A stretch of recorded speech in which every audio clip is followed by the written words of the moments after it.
And I quote, this is what she told me last week. I've basically lost 5 grandchildren and a son. And I said, you haven't. They're all alive.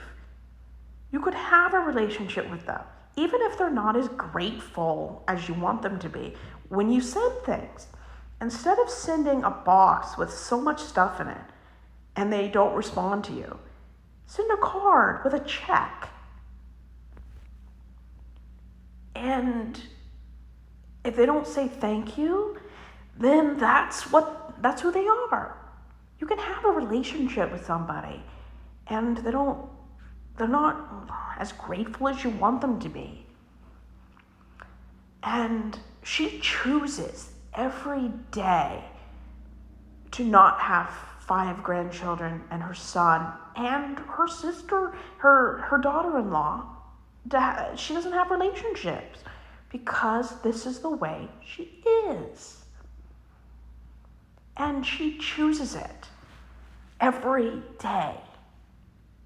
I mean, I don't have relationships with most of my siblings because we have nothing in common. I'm single, child-free, man-free. And I'm an atheist. I have nothing in common with my siblings. I'm still gonna send a card on everyone's birthday. I don't expect a response from them. That's okay. Some people have different kinds of relationships. Some people aren't loquacious. They're not verbally grateful. Sometimes a thank you from getting a card is that they send you a card on your birthday. And my mother is incapable of being anything but what she is.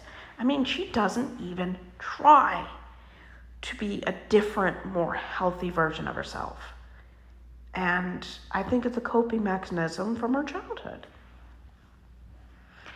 And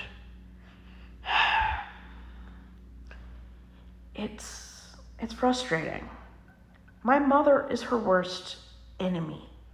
My mother's personality, beliefs, walk of life is very alienating to people.